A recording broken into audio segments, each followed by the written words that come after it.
السلام علیکم ورحمۃ اللہ وبرکاتہ۔ الحمد للہ رب العالمین والصلاة والسلام علی سید الانبیاء والمرسلین، اما بعد۔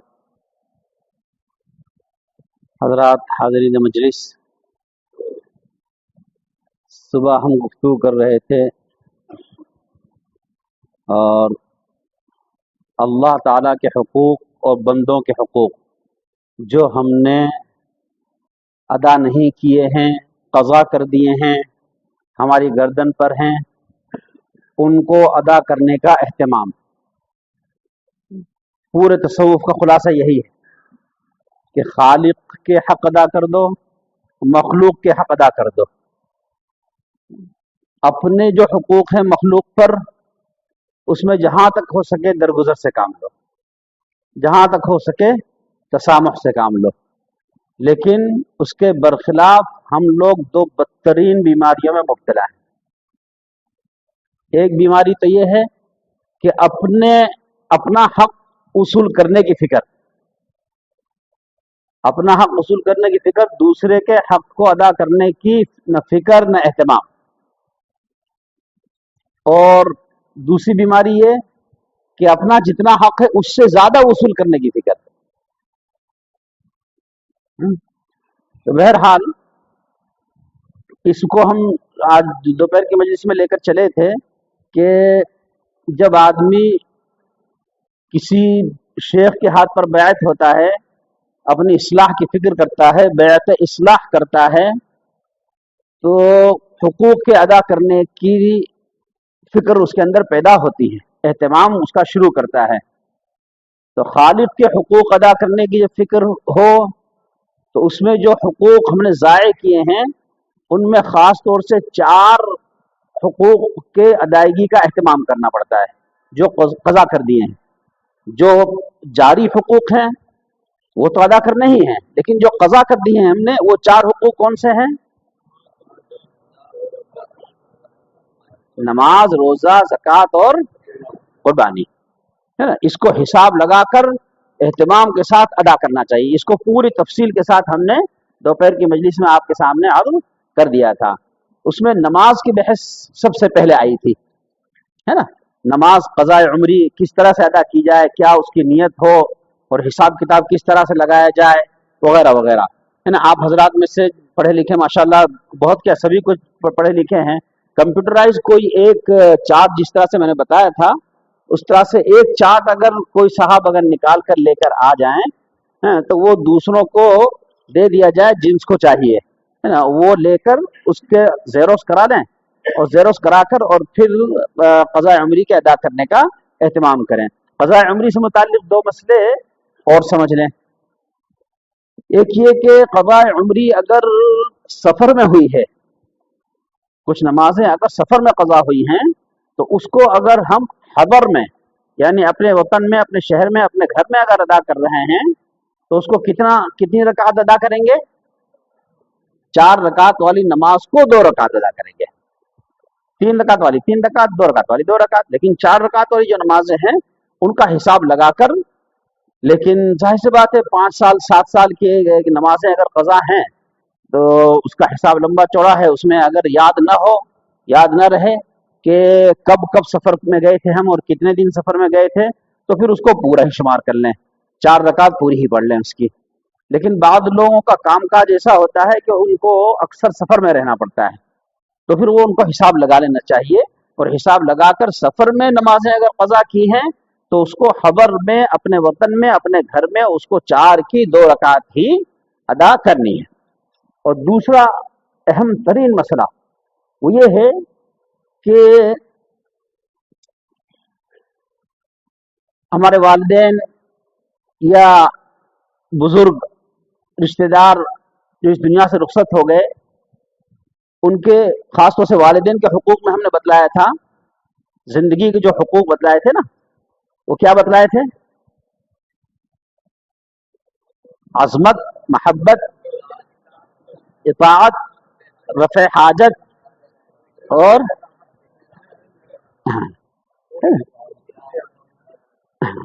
गाय गाय ज़ियारत। तो इंतकाल के बाद के जो हुकूक थे उनमें सबसे पहला हक उनकी तजहीज़ व तकफीन, और दूसरा जायज़ वसीयत को नाफिज करना, तीसरा कर्ज की अदायगी, कर्ज की अदायगी था ना। अगर उन्होंने नमाजें कज़ा की हैं और वसीयत करके गए हैं वो कि हमारी नमाजें इतनी इतनी कज़ा बाकी हैं, उनका फिदिया अदा कर देना। अगर वो वसीयत करके गए हैं तो उनके पूरे माल में से 1/3 में उनकी ये वसीयत पूरी करना और उनकी नमाजों का या रोज़ों का फिदिया अदा करना औलाद पर वाजिब है।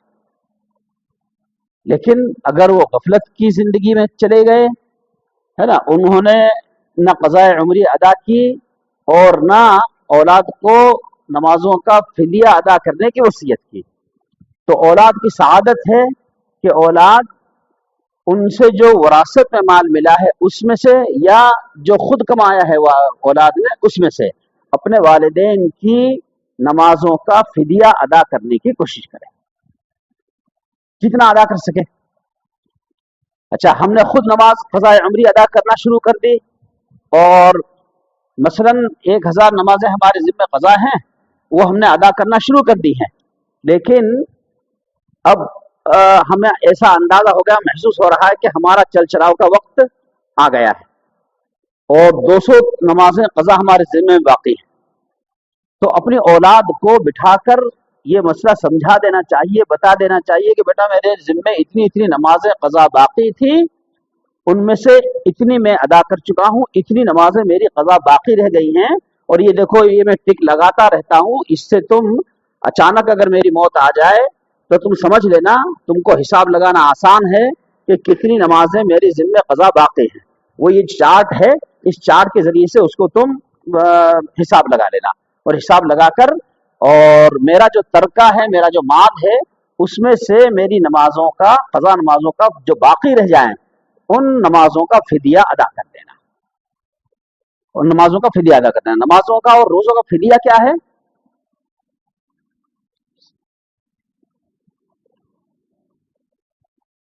एक सदक़तुल फ़ित्र, वो एक नमाज का फिदिया है। सदक़तुल फ़ित्र कितना है?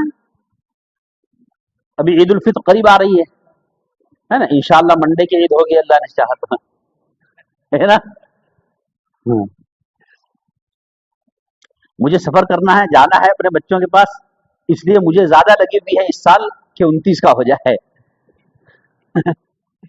और 29 का ही होगा इंशाअल्लाह, समझे, इंशाअल्लाह 29 का ही होगा।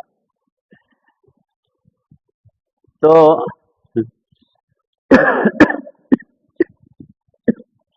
ये बड़ी मुसीबत है।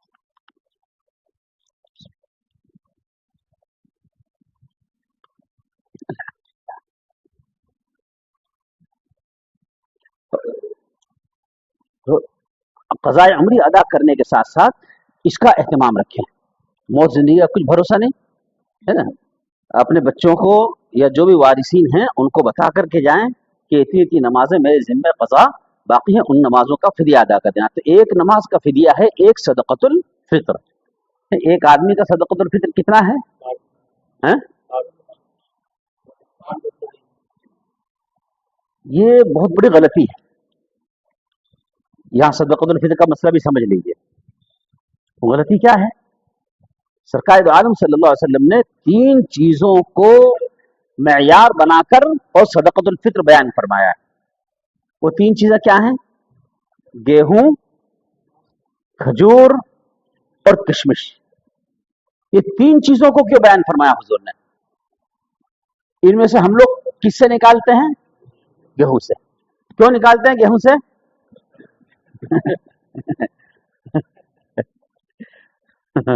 हर आदमी अपना चोर जानता है लेकिन फिर भी हक मालूम करके और उस पर अमल करने की कोशिश नहीं करता।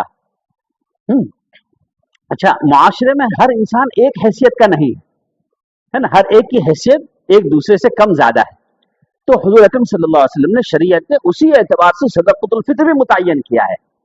जो एकदम आखिरी दर्जे का इंसान है उसके लिए है 60 रुपया, है ना। गेहूं 2.25 किलो या 2 किलो गेहूं की जो कीमत है वो उसके लिए है, اور جو मिडिल क्लास है उसके लिए खजूर है ना।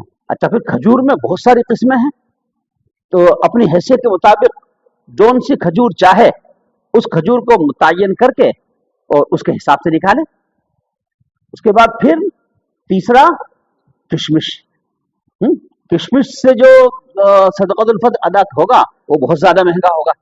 तो जिनको अल्लाह ने वैसी हैसियत दी है, हर मुआशरे में, हर शहर में, हर जगह पर अच्छी हैसियत के मुसलमान हैं आबाद, माशाअल्लाह। ऐसा नहीं है कि मुसलमानों में सब लकड़ बुक्कड़ मेरे जैसे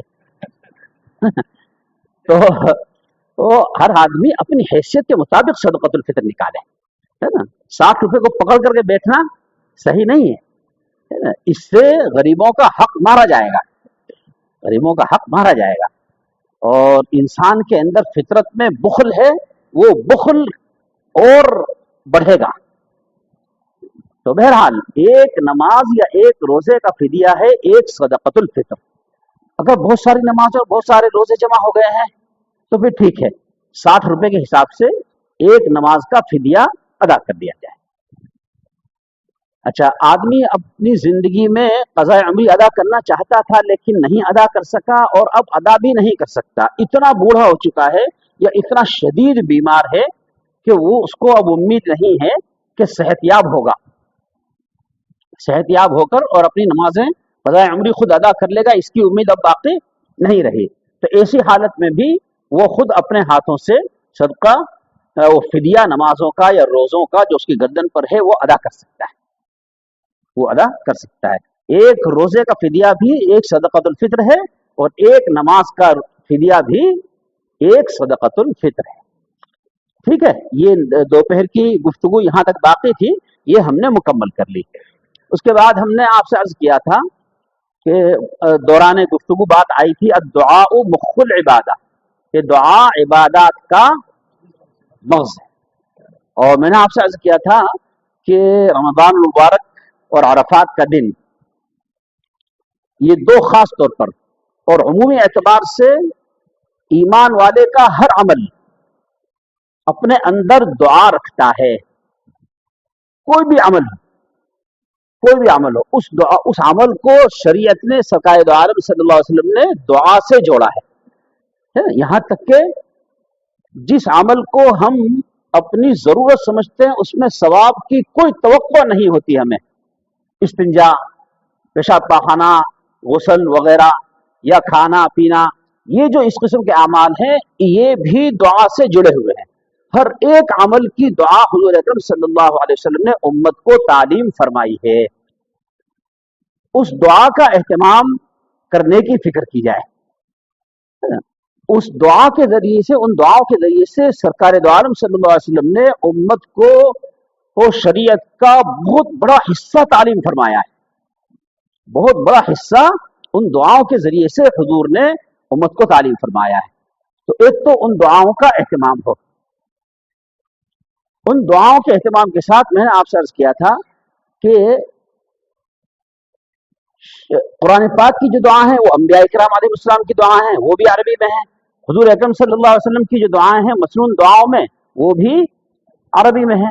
अरबी चूंकि हमारी मादरी जबान नहीं है, इसलिए हमारा दिलो दिमाग हमारी जबान में जितना साथ देता है उतना अरबी में हमारा दिलो दिमाग साथ नहीं देता। लेकिन इसका मतलब ये नहीं कि हम अरबी की दुआओं को छोड़ दें, नहीं। अरबी की दुआओं में, कुरान और हदीस की दुआओं में जो नूरानियत है वो हमारी दुआओं में हरगिज नहीं हो सकती। इसलिए कुरान पाक और अहादीस की दुआओं का जरूर एहतमाम करें। अभी जो इंशाअल्लाह उसकी ताक़रात 27 की आ रही है ना, बहुत ज्यादा कभी इम्कान ये है कि वही शब कदर हो सकती है। इसलिए कि मैंने आपसे अर्ज किया था कि ये जो रमजान है ये बहुत खास रमजान है, इसलिए कि इसमें 27 की रात जुमे की आ रही है। और हमारे बुजुर्गों में से इब्न तैमिया वगैरह बड़े बड़े अल्लामा, बड़े बड़े बुजुर्गों ने ये लिखा है कि 27 की रात अगर जुमे की आ जाए तो वो शब कदर होने के लिए मुतय्यन है। तो शब कदर इंशाअल्लाह ये अल्लाह की जात से उम्मीद है, अपन बिल्कुल पूरे यकीन से अगर कहेंगे तो अल्लाह के इल्म में दखल अंदाजी हो जाएगी। तो अल्लाह ताला के इल्म में हम दखल अंदाजी तो करने का इख्तियार नहीं रखते, लेकिन पूरी पूरी उम्मीद इस बात की है कि ये शब कदर हो सकती है। इस शब कदर के एक एक लम्हे को वसूल करना है और इसमें दुआ का ज्यादा से ज्यादा एहतमाम करना है। शब कदर जो दी है अल्लाह ताला ने, ये दुआ के एहतमाम के लिए दी है। दूसरी जो इबादतें हैं उन इबादतों को भी करना चाहिए। शब कदर है तकरीबन 12-13 घंटे की है। जैसे ही सूरज गुरूब हुआ वो शब कदर शुरू हो जाती है ना, और सुबह सादिक तक शब कदर बाकी रहती है। तो इसमें दूसरी बहुत सारी इबादत जो आपको करना है वो करें, लेकिन उसके साथ साथ दुआ को जरूर अपनी इबादतों का हिस्सा बनाएं, इसलिए कि अब दुआ वो मुख्फुल इबादत, दुआ इबादत का मग़ज़ है। दूसरी जो इबादत हैं वो अगर छिलका है तो दुआ उनका मग़ज़ है, इबादत का मग़ज़ है। मग़ज़ को फेंक देना और छिलके को हासिल कर लेना खसारे का सौदा है। अच्छा, तो दुआ में दो ही किस्म की दुआएं करनी है हमें। मसनून जो दुआएं हैं, कुरान और हदीस की दुआएं, उनका भी एहतमाम करना है और अपने अल्फाज में भी दुआ मांगनी है। कुरान और हदीस की दुआओं का अगर एहतमाम करना है तो बेहतरीन तरीका उसका ये है, बेहतरीन तरीका कि अल हिज़्बुल आज़म नाम की मुल्ला अली कारी रहमतुल्लाह अलैह की इतनी ज़ख़ीम और इतनी छोटी किताब है ना, हमारे सिलसिलों में, तसव्वुफ़ के सिलसिलों में बहुत आम है। आप जानते होंगे, नहीं जानते हैं मालूम कर लें और उस किताब को हासिल कर लें। वो किताब मैं पौने 2 घंटे में पूरी कर लेता हूँ। उसमें कुरान पाक और अहादीस की तमाम दुआओं को जमा कर दिया है मुल्ला अली कारी रहमतुल्लाह अलैह ने। शुरू में वो कुरान पाक की दुआओं को लाए हैं, उसके बाद अहादीस की दुआओं को लाए हैं। अगर उसको एक मरतबा बिल इस्तिआ पूरा कर लिया अगर आदमी ने, तो समझ लीजिए कि पैगम्बरान इज़ाम और सरकार दो आलम सल्लल्लाहु अलैहि वसल्लम इन हजरात ने जितनी दुआएं मांगी थी वो तमाम दुआ इसने मांग ली, वो तमाम दुआ मांग ली है ना। इसके साथ साथ अल्लाहुम्मा इन्नका अफ़ुव्वुन करीमुन तुहिब्बुल अफ़्व फ़अफ़ु अन्ना, इसका एहतमाम है ना। तो दुआएं अपने अल्फाज में भी जरूर मांगे और कुरान पाक और अहादीस की दुआओं का भी एहतमाम करें। दोनों किस्म की दुआएं होना जरूरी है। और एक बात और अच्छी तरीके पर समझ लें, इज्तिमाई जो दुआ है ना, इज्तिमाई दुआ, जो दुआ करने का जिनके अंदर जज्बा नहीं है, सलीका नहीं है, आदत नहीं है, कभी मांगते नहीं लंबी दुआ, उनके लिए इज्तिमाई दुआ है कि भाई चलो वो भी आमीन आमीन कहकर खैर में शरीक हो जाएं। लेकिन हकीकत यह है कि इज्तिमाई दुआ को जो लोग सुन्नत कहते हैं, बड़े बड़े उलमा ने इसका रद्द किया है कि वो सुन्नत नहीं है। इसका, ये इज्तिमाई दुआ का जो बहुत ज्यादा चलन और बहुत ज्यादा एहतमाम हमारे यहाँ होने लगा है, उसका बदतरीन नुकसान ये हुआ है कि लोग इनफिरादी दुआ भूल चुके हैं। इनफिरादी दुआ उन्होंने खत्म कर दी। कल्ब दुआ की का अहम तरीन अदब क्या है कि जब दुआ हम मांगने बैठे अल्लाह ताला से, तो अपनी पूरी शख्सियत को उंडेल दें, अपने पूरे जज्बात की गहराई के साथ दुआ करें, है ना। वो कैफियत इज्तिमाई दुआ में बिल्कुल नहीं बनती।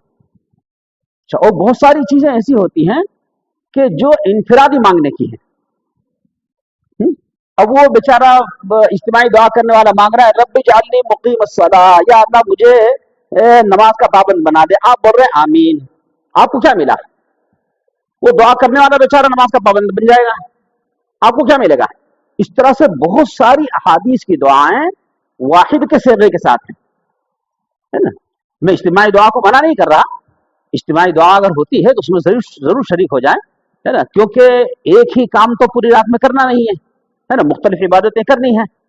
इज्तिमाई, मेरा कहने का मकसद ये है कि इज्तिमाई दुआ में शरीक होकर और पल्लू झाड़ लेना और समझ लेना, मुतमईन हो जाना कि हमने किला फतेह कर लिया, ये सही नहीं। इनफिरादी दुआ का एहतमाम करें, जरूर करें, और खास तौर से शब कद्र के अंदर दुआ करने के लिए देखो हर इंसान की कुछ जरूरियात होती हैं, कुछ जज्बात होते हैं, कुछ मसाइल होते हैं, कुछ परेशानियां होती हैं। उनमें से एक एक को या तो जहन में सोचकर जमा कर लें या उसको लिख लें, क्योंकि जब दुआ अगर मांगने की आदत नहीं है तो जब दुआ मांगने बैठेंगे तो वो सारी चीजें एक साथ याद नहीं आएंगे। दो चार अल्फाज कहकर, दो चार जुमले बोलकर, और उसके बाद विराम देकर दुआ खत्म कर देगा आदमी। इसलिए या तो जहन में उसको बिठा लें, अपनी जितनी भी जरूरियात हैं, जितने भी मसाइल हैं, जितनी परेशानियां हैं वगैरह वगैरह हैं, उनको या तो जहन में बिठा दें या लिख लें, और लिख कर और खूब इल्हा जारी के साथ अल्लाह ताला से दुआ करें। दो बातें याद रखें, ला यक़बलुल्लाहु अद्दुआ मिन क़ल्बिन लाहिन, गफलत वाले दिल से अल्लाह दुआ कबूल नहीं फरमाता। तो दुआ करते वक्त दिल में गफलत बिल्कुल नहीं होनी चाहिए। ये इस दुआ का अहम तरीन अदब हुजूर अकरम सल्लल्लाहु अलैहि वसल्लम ने उम्मत को सिखाया। दूसरा अहम तरीन अदब क्या है? हुजूर ने फरमाया कि बंदा या रब या रहमान की रट लगाता है, मअकलुहु हराम व मशरबुहु हराम अन्ना युस्तजाब, उसका खाना पीना, उसका लिबास वगैरह सब हराम है, कहां से दुआ कबूल होगी? तो ये दो अदब याद रखें, इनको ज्यादा तफसील में नहीं करता है ना।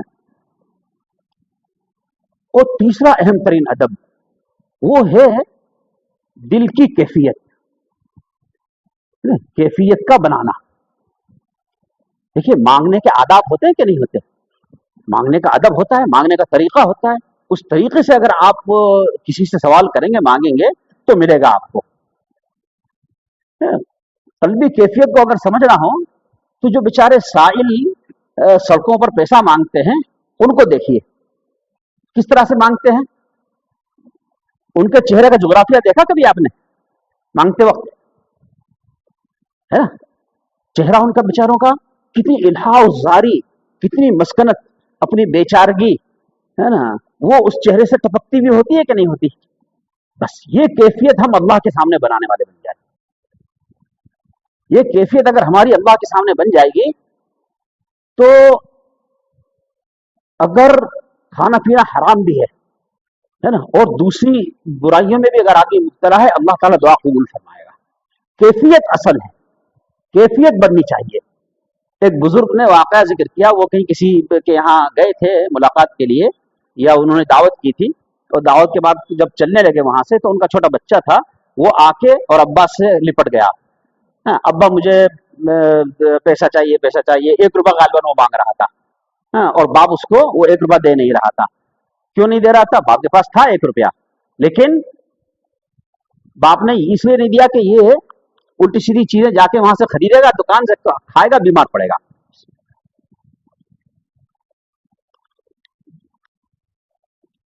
बाप ने उसको 1 रुपया नहीं दिया, और ये जो बुजुर्ग थे इनको ये मसलहत मालूम नहीं थी, है ना।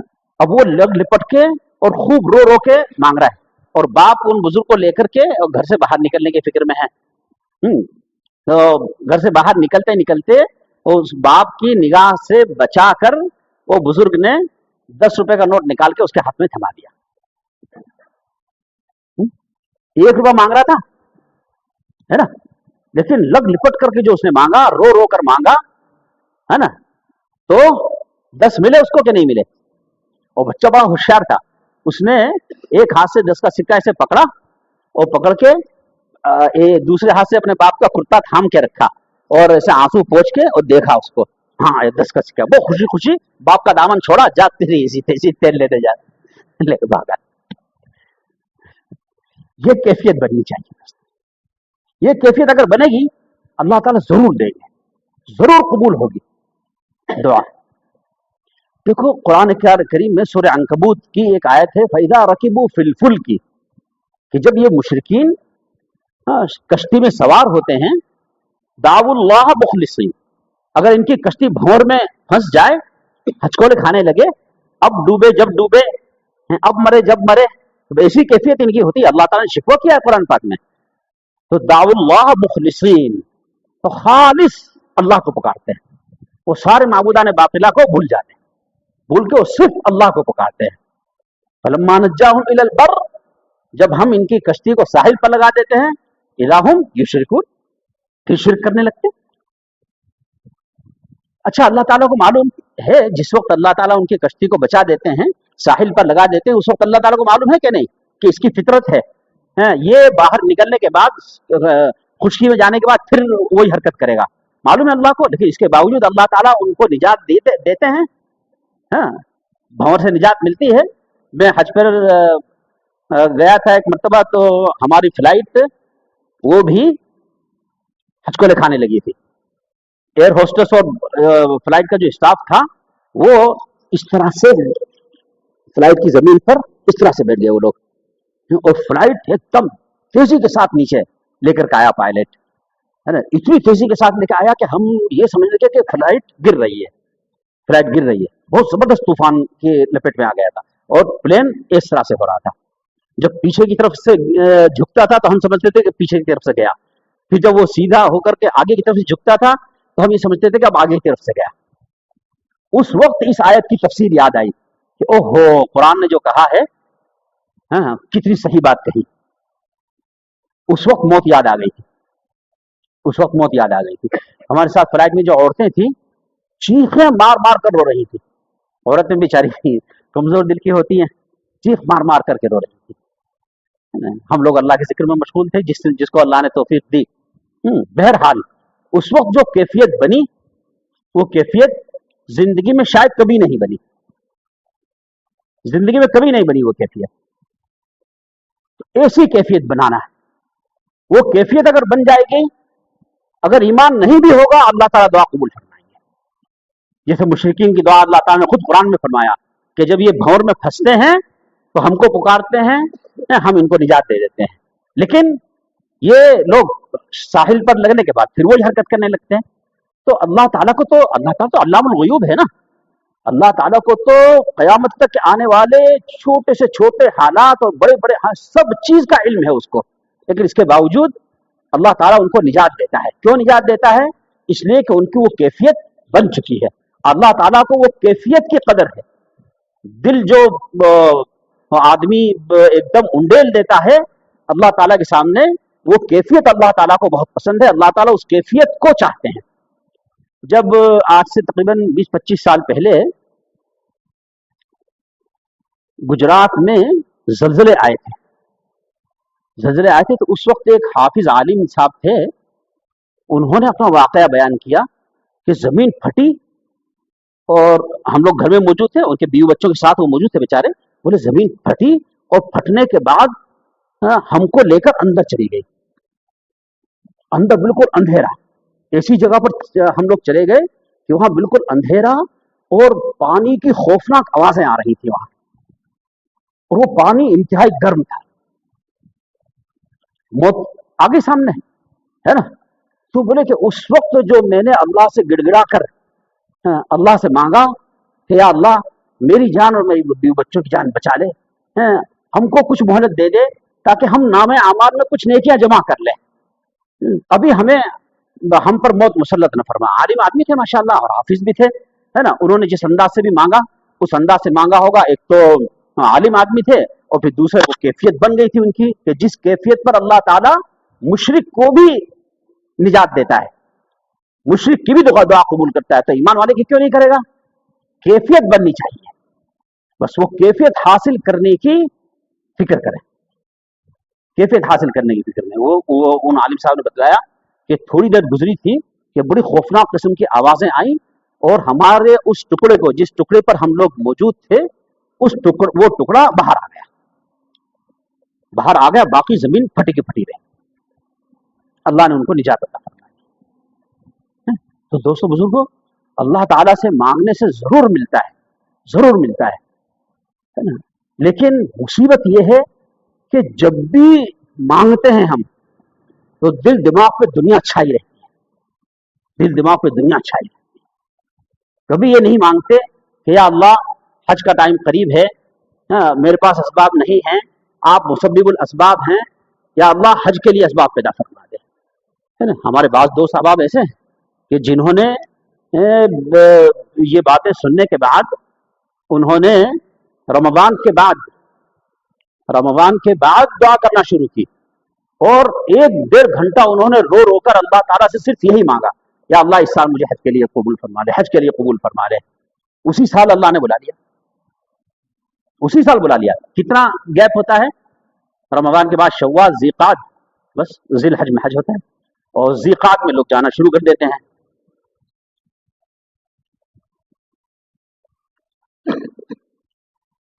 تو دوستوں بزرگوں، یہ ہے اصل کیفیت.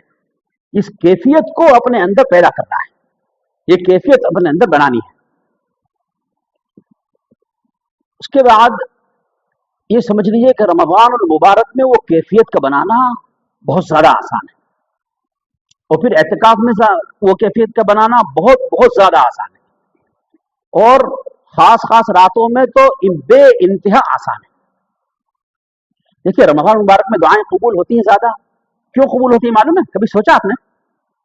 3-4 وجوہات سے. وہ کیفیات جو بول رہا ہوں، وہ کیفیات رمضان المبارک میں بہت زیادہ بنتی ہیں، وہ بہت آسانی سے بنتی ہیں، لیکن ہم وہ کیفیات کو بنانے کی کبھی کوشش نہیں کرتے. وہ کیفیات ہمارے دل کے قریب آ کر چلی جاتی. وہ کیفیات کیوں بنتی ہیں معلوم ہے؟ نمبر 1، رمضان المبارک میں بندہ ایمان والا قرآن کے زیادہ قریب ہوتا ہے. قرآن کی تلاوت کرتا ہے، تراویح میں قرآن پڑھتا ہے یا قرآن سنتا ہے یا قرآن کو سمجھنے کی کوشش کرتا ہے. رمضان المبارک میں قرآن کے بہت زیادہ قریب ہوتا ہے. رمضان المبارک میں قرآن پاک کے بہت زیادہ قریب ہوتا ہے. امام احمد بن حنبل رحمۃ اللہ علیہ نے خواب دیکھا کہ باری تعالیٰ موجود ہے، باری تعالیٰ موجود ہے. انہوں نے سوال کیا کہ یا اللہ، آپ کا تقرب حاصل کرنے کے لیے سب سے زیادہ اہم چیز کیا ہے کہ جس سے میں آپ کی قربت حاصل کر سکوں یا آپ سے مانگوں اور مجھے مل جائے؟ تو جواب ملا کہ احمد، میرا کلام اس کو اپناؤ، اس کا قرب حاصل کرو، تم میرے قریب ہو جاؤ گے. تو جب امام احمد بن حنبل رحمۃ اللہ علیہ اتنا عظیم الشان مجتہد امام ہے نا، ان کو جو نسخہ بتلایا جا رہا ہے تو وہی نسخہ ظاہر سی بات ہمارے لیے بھی ہوگا. تو ایک نمبر تو یہ کہ رمضان المبارک میں بندہ مومن قرآن کے زیادہ قریب ہوتا ہے، اس لیے کیفیات بنتی ہیں. دوسرا یہ کہ رمضان المبارک میں ابھی روزہ کتنے گھنٹے کا چل رہا ہے؟ 13 گھنٹے کا. یہ 13 گھنٹے انسان وہ کیفیات بناتا ہے جو کیفیات روزے کے علاوہ نہیں بن سکتی. روزے کے علاوہ وہ کیفیات بنتی نہیں. وہ کیفیت کیا ہے؟ ایمانی کیفیت. ایمانی کیفیت. دیکھیے نماز پڑھنے کے لیے آتے ہیں، ہم نماز پڑھتے ہیں، لیکن اس نماز میں کمی زیادتی ہوتی ہے. نیت باندھی اور ہم ٹہلنے کے لیے نکل جاتے ہیں. کبھی دکان پہ ٹہلتے ہیں، کبھی مکان پہ ٹہلتے ہیں، کبھی کارخانے پر، کبھی کلینک پر، تو کبھی کہاں آفس پر، تو کبھی کہاں، اور جیسے ہی سلام پھیرتے ہیں واپس آ جاتے ہیں. یہ سب ہوتا ہے نا. نماز میں اسی کے اعتبار سے اجر و ثواب کی کمی زیادتی ہوگی. لیکن ایک عمل ہے کہ جس کی طرف ہماری توجہ بالکل نہیں جاتی، وہ ایمانی عمل ہے. وہ عمل کیا ہے کہ ہم میں سے کوئی شخص بغیر وضو کے نماز پڑھتا ہے؟ بغیر وضو کے نماز نہیں پڑھتا ہے نا. کیوں کرتا ہے وضو؟ یہ ایمان اس سے وضو کراتا ہے. اگر بغیر وضو کے آ کے وہ نماز تڑپانے لگے تو کسی کو پتہ چلے گا؟ کسی کو پتہ نہیں چلے گا. لیکن ایمان اس کو وضو کرنے پر مجبور کرتا ہے. یہ تھوڑی دیر کی اس کی ایمانی کیفیت ہوتی ہے نا.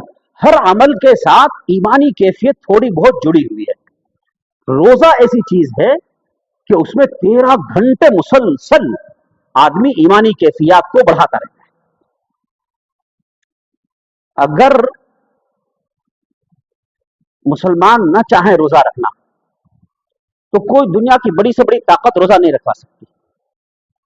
لوگوں کو بتا دے کہ صاحب ہم روزے سے ہیں، اس کے بعد اپنے آفس میں، اپنے بیڈ روم میں، خلوت میں کہیں بھی جا کر کھا سکتا ہے، پی سکتا ہے آدمی، لیکن نہیں کھاتا. اس کو ایمان ہے، اس کا ایمان اس کو کھانے پینے سے روکتا ہے. یہ ایمان کی کیفیت صبح صادق سے بننا شروع ہوتی ہے اور کب تک چلتی ہے؟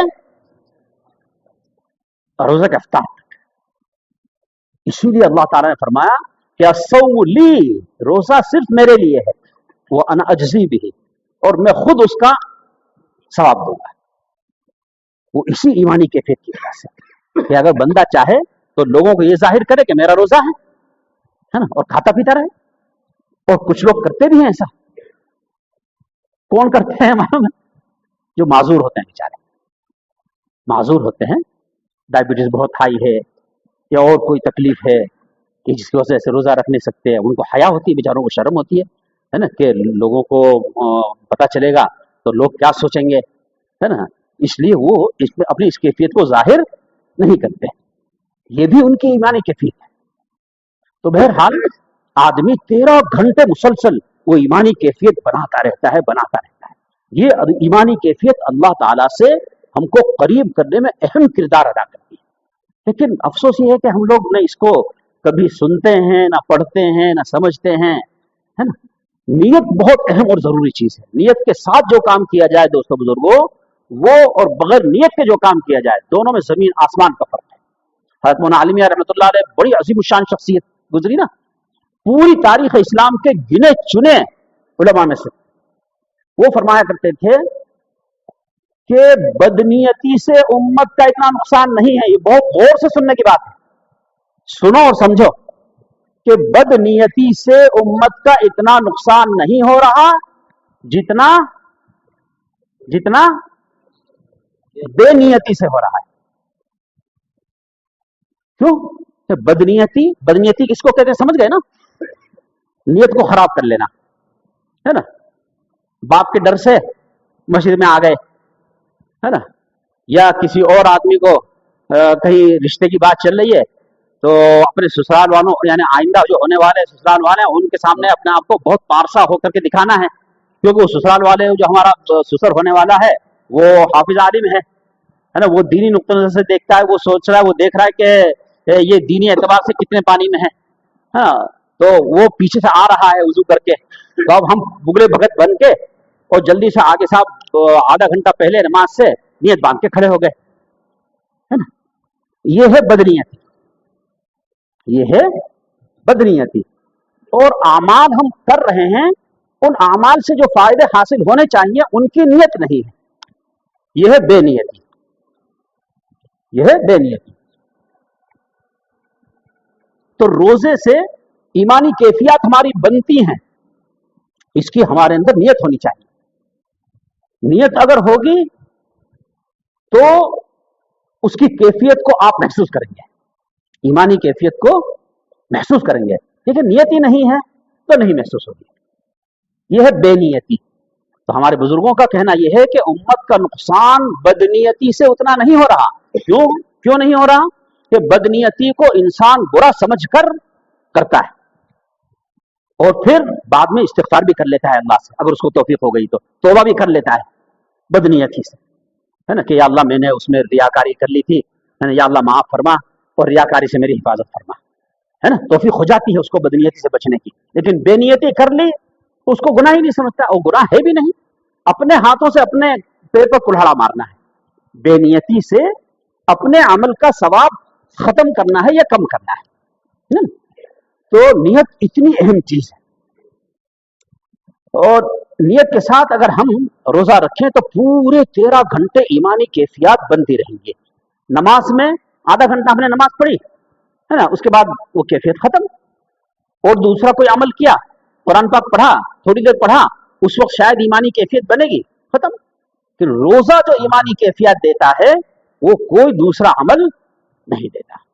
तो एक तो रमजान मुबारक में हम कुरान पाक से करीब रहते हैं, दूसरे रोजा और इस जैसे आमाल वो हमारी ईमानी कैफियत बनाते रहते हैं, और तीसरा रमजान मुबारक में थोड़ा बहुत जो भी होता है हर बंदा, है ना, कुछ न कुछ सदकात, खैरात, ज़कात निकालता है।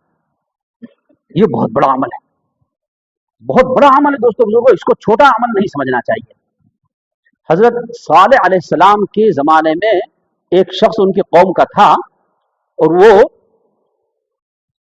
ऐसा था बेचारा कि पूरी बस्ती उससे परेशान थी, पूरी बस्ती परेशान थी। लोग गए हजरत सालेह अलैहिस्सलाम के पास कि सालेह तुम अल्लाह के पैगंबर हो, दुआ करो इससे निजात मिल जाए। हजरत सालेह अलैहिस्सलाम ने हाथ उठाकर दुआ कर दी, और उनको वही के जरिए से पता चल गया कि ये आज शाम तक इसकी क्या हो जाएगी, क्या हो जाएगी नौजवानों, विकेट गिर जाएगी, है ना। ये जबान बहुत जल्दी समझ में आती है, शाम तक उसकी मौत हो जाएगी। तो शाम को देखा वो लकड़ी का गट्ठर उठा के और आ रहा है खुशी खुशी। लोग सब परेशान, बोले अरे साले की कोई बात कभी झूठी नहीं हुई, है ना। और ये साले ने कहा था कि शाम तक ये मर जाएगा, ये तो मरा नहीं और आ रहा है। लोग सब दौड़ पड़े हर साले ऐसा के पास, ये साले ये क्या हो गया, देखो वो तो खैर आफियत के साथ वापस आ गया है। हर साले ने फरमाया कि ठहरो ठहरो। हर साले उसके पास तशरीफ ले गए और उसका गट्ठर उतरवाया और उतार कर और उसने फरमाया कि इस गट्ठर को खोल।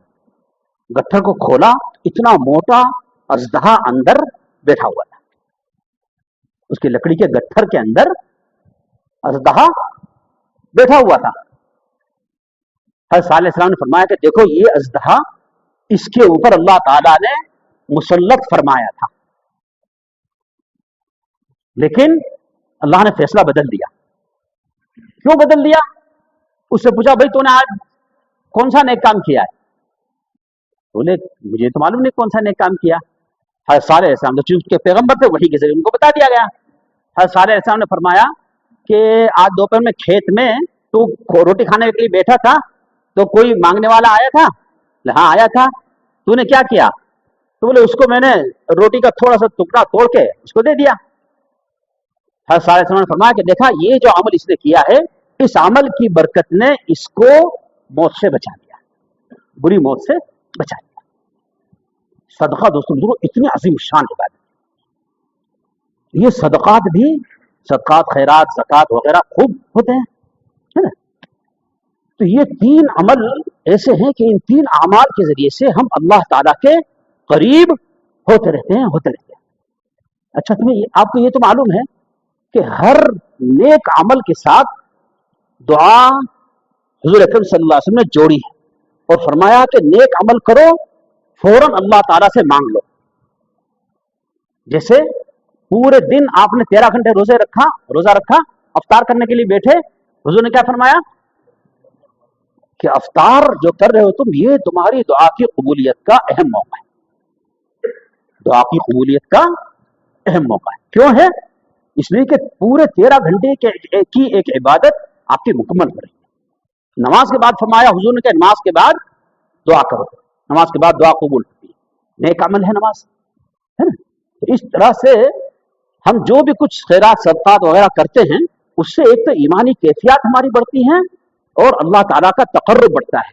तो जब भी 10 रुपया भी अगर हम किसी को दें तो उस वक्त फौरन चाहे एक ही दुआ करें, कर लें, अल्लाहुम्मा मग़फ़िर ली, या अल्लाह मेरी मग़फ़िरत फरमा, मेरे ऊपर रहम फरमा, सिर्फ इतना कह लें, 5 सेकंड का काम है। लेकिन वो जो 10 रुपए सदका किया आपने, उस वक्त अल्लाह आपसे राजी है ना। उस वक्त आप जो मांगेंगे अल्लाह ताला जरूर अता फरमाएंगे। अब हमारे यार दोस्त बेचारे उम्मत के मुतमव्विल पैसे वाले तबके के लोग हैं, खूब खर्च करते हैं माशाअल्लाह, रमजान में अल्लाह की तौफीक से खूब खर्च करते हैं, लेकिन किसी को इस बात की तौफीक नहीं होती कि खर्च के साथ साथ अल्लाह से मांगे, है ना। वो दुआ की कबूलियत का मौका है। बड़ी बड़ी रकमें खर्च करते हैं माशाअल्लाह, लाखों बल्कि बहुत से तो करोड़ों रुपए खर्चा करते हैं, है ना। उस वक्त में अल्लाह से लो लगानी चाहिए। तो बहरहाल मैं ये अर्ज कर रहा था कि रमजान मुबारक में दुआ की कबूलियत की अहम ये 3 वजह हैं कि हम एक तो कुरान से ताल्लुक की वजह से अल्लाह से करीब होते हैं, रोजे की वजह से अल्लाह से करीब होते हैं, और तीसरे सदकात खैरात वगैरह के जरिए से अल्लाह ताला का कुर्ब हमें हासिल होता है। मैं याद कर रहा था कि मांगने के वक्त कैफियत होनी चाहिए। कैफियत के साथ साथ वो कैफियत क्या चीज है? कैफियत क्या चीज है? वो कैफियत अल्लाह को राजी करने वाली। आप SD और D क्या बोलते हैं, SP वगैरह, है ना, जो शासन प्रशासन के जो बड़े जिम्मेदारान होते हैं ना, उनसे आप कोई काम कराने के लिए गए और आपने उनसे कहा कि साहब आप पूरी पब्लिक की तरफ से नुमाइंदा हो, है ना, आपको मेरा ये काम कर देना चाहिए, ये काम कर दो। या एमएलए एमपी के पास गए, तो वो एमएलए या एमपी तो आपका मरहून मिन्नत है, आपका ही तो चुना हुआ है, और आप जो टैक्स देते हो उसी से तो वो तनख्वाह लेता है, माल लेता है कि नहीं लेता। तो इस चीज का आप हवाला देकर उससे कोई काम करवाना चाहो, करेगा वो? जिद में आएगा कि नहीं? उल्टा नुकसान पहुंचाने की कोशिश करेगा, है ना। या साहबजादे ने अम्मी के पास जाकर और कहा कि मेरे अब्बा की जोरू, मुझे खाना दे दो, तो कितने सारे जूते मिलेंगे नहीं मिलेंगे। हालांकि सही बात तो बोली उसने, सही बात बोली कि नहीं बोली, गलत बात बोली, है ना, लेकिन ये मांगने का तरीका नहीं। और अगर बोला अम्मी भूख लगी है, खाना दे दो, तो अम्मी खाना भी देंगी, उसके साथ पापड़ भी देंगी, अचार भी देंगी, है ना, सिरका भी देंगी, सब देंगी। तो मांगने का तरीका होता है।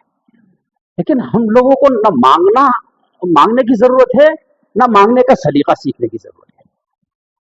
अच्छा, आप में से जो शादीशुदा हैं वो जानते हैं बेगमात का तरीका, कि उनको अगर अपने शौहर से कोई चीज मनवानी हो, तो जिस वक्त लड़ाई हो रही हो दोनों के दरमियान, उस वक्त तो अपना तकाजा रखती है क्या, है ना। जो होशमंद बीवी है ना, वो मूड की तलाश में रहती है, कि जब पति जी का मूड अच्छा होता है, उस वक्त वो मुतालबा रखती है कि वो फला काम है, फला चीज है, इतना पैसा दे दो, वगैरह। ये होता है कि नहीं होता, है ना।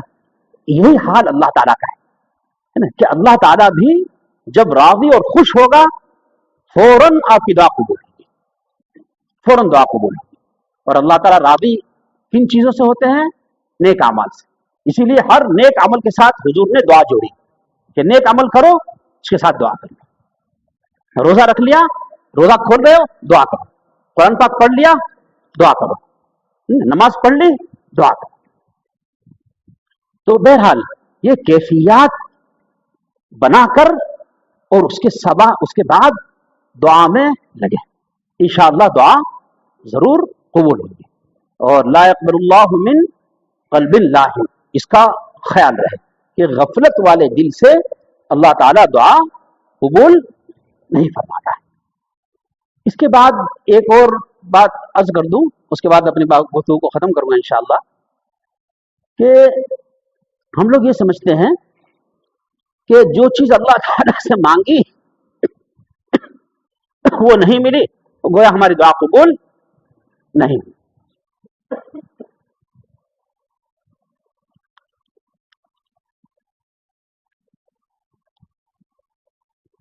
कभी ऐसा होता है कि जो हमने मांगा अल्लाह ताला ने वही अता फरमा दिया, बल्कि उससे बढ़ के अता फरमाया।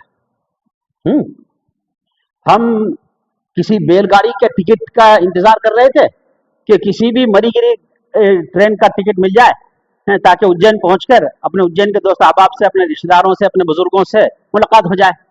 अल्लाह ताला ने टोरंटो का टिकट निकलवा दिया है। मांगा था बैलगाड़ी का देहरादून का टिकट, अवंतिका का टिकट, अल्लाह ताला ने देहरादून का टिकट, वो टोरंटो का टिकट दिलवा दिया, या अल्लाह ताला ने फ्लाइट में भिजवा दिया। तो जो मांगा अल्लाह ताला कभी वही दे देते हैं, उससे अच्छा दे देते हैं, और कभी वो नहीं देते, कोई दूसरी चीज दे देते हैं। ये भी दुआ की कबूलियत का एक तरीका है, दुआ की कबूलियत की एक शक्ल है। मसलन बच्चा मांग रहा था हमसे क्या चीज? आइसक्रीम। आइसक्रीम मांग रहा था। आइसक्रीम के बच्चे बहुत शौकीन होते हैं ना, है ना। जो बच्चे आइसक्रीम के शौकीन हैं, उनके चेहरे पर एक माना खेज मुस्कुराहट है।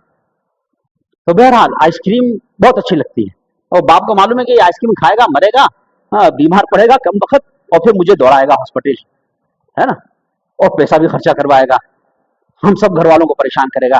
तो बाप ने उसको बहुत समझाया कि बेटा आइसक्रीम डॉक्टर से हमने मना की है ना, अब्बा जी ने मना की है ना, आइसक्रीम नहीं खा, नहीं अब्बा मुझे तो आइसक्रीम चाहिए, ये वो इशारा किया बेगम को कि कोई खाने की पीने की कोई दूसरी अच्छी चीज लेके आ जाओ। तो वो हलवा लेके आ गई, और पुचकार के उसको वो हलवा खिलाया, है ना।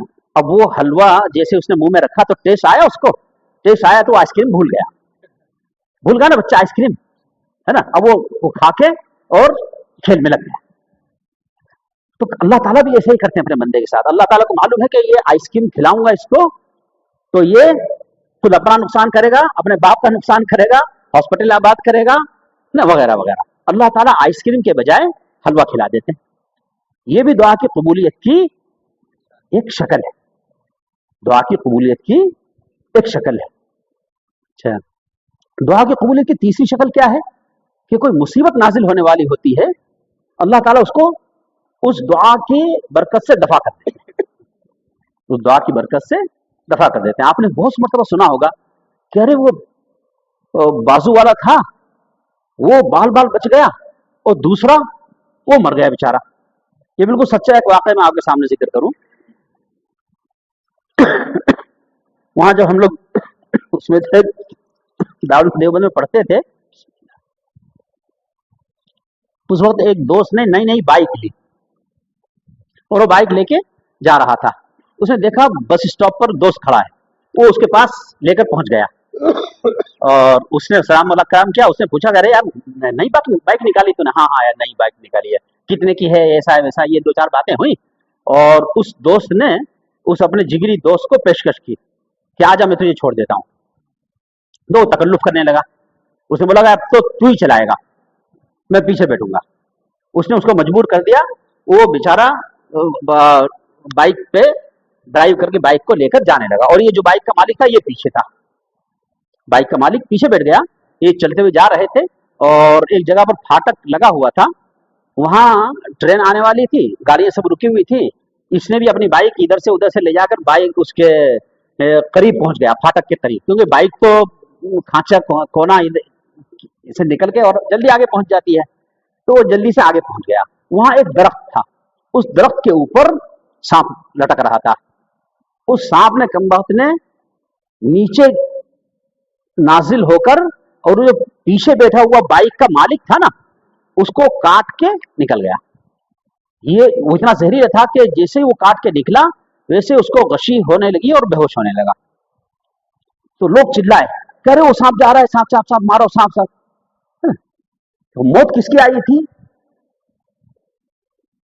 अल्लाह ताला का जो मेजरमेंट होता है ना, वो फेल नहीं होता। अगर वो पीछे बैठता, ये आगे होता तो वो मरता, है ना। लेकिन उसको अल्लाह ताला को बचाना था, कोई दुआ उसने की होगी, वो दुआ उसके काम आ गई, वो बच गया।